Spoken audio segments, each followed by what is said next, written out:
Story time with Mr. Julio. Hello everyone. Today I have the number 25 from our favorite collection, Mr. Man by Roger Hargreaves. You want to know what's gonna happen with Mr. Impossible? Let's go! Mr. Impossible could do the most amazing things. For instance, Mr. Impossible could jump over a house. You try it? It's impossible. Wow. And Mr. Impossible could make himself invisible. All he had to do was stand there and think about becoming invisible, and he became invisible. You try it? It's impossible. Look, where is now? Mr. Impossible, where are you? And Mr. Impossible could fly. All he had to do was stand there and flap his arms about. And off he flew. You try it? It's impossible. And Mr. Impossible lived in an impossible-looking house. Have you ever seen a house in such an impossible place? Look! Of course you! Of course not, you didn't see. One day, Mr. Impossible was out walking in the woods when he met a boy called William. "Hello," said Mr. Impossible. "Hello," replied William. "I'm William." "I'm impossible," said Mr. Impossible. "Really?" said William. "Really?" smiled Mr. Impossible. Look, William and Mr. Impossible. "Can you do impossible things?" asked William. "Haven't come across anything I can do," replied Mr. Impossible modestly. William thought. "Can you climb up that tree?" he asked, pointing to the biggest tree in the wood. "I can do better than that," replied Mr. Impossible. "I can walk up that tree." And he did. Just walking. Oh my God. You try it? It's impossible. William thought again. "Can you stand on one hand?" "I can do better than that. I can stand on no hands." And he did. Look. "That's possible," cried William. "True," replied Mr. Impossible. Then William remembered that he was on his way to school. "Why don't you come with me?" he asked. "But I have never been to a school before," Mr. Impossible said. "Then it's time you did," replied William. "Come on, let's go." William and Mr. Impossible sat at the back of William's classroom with all the other children.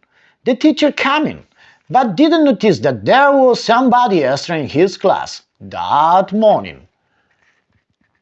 Can you know where is Mr. Impossible? Looking for him? Yeah, you know it. "Good morning, children. I have a very cool, very difficult sum for you to do today. It will take you most of the morning to work out the answer." And he wrote the sum on the blackboard. What a sum! Let's see. It really was the most difficult sum William had ever seen in his whole life, full of multiplications and divisions and additions and other things William didn't enjoy.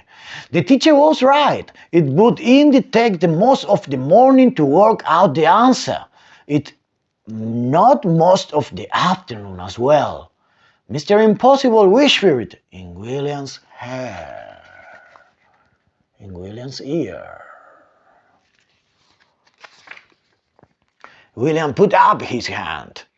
"Yes, William," said the teacher. "Is there something about the sum you don't understand?" "Please, sir," said William, "is the answer 23? The teacher was very absolutely, totally, completely amazed. "How did you work out the sum so quickly?" he asked. "It's impossible." Nothing is impossible," said Mr. Impossible from the back of the class and stood up. "Well, I never did," said the teacher.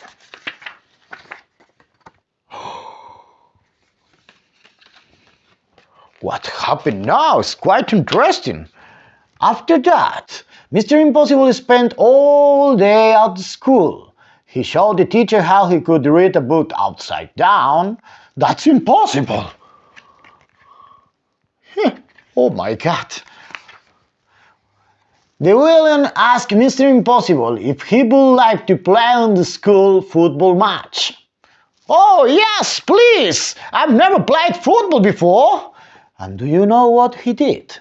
You know it? He kicked the ball so high into the air that when it came down, it had snow on it. Oh my God! It looks like an ice cream. Then it was time to go home. Mr. Impossible said goodbye to all the people at the school and then said goodbye to William too.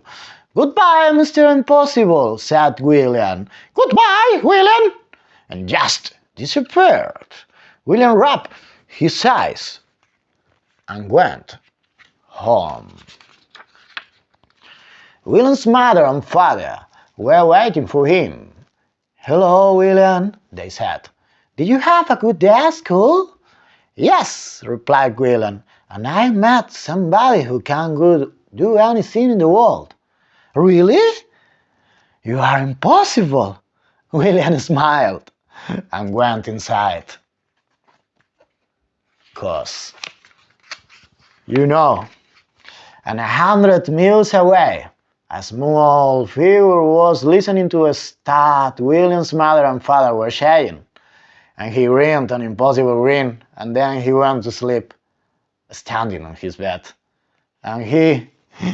And we all know that it's impossible, but impossible is nothing. Bye bye!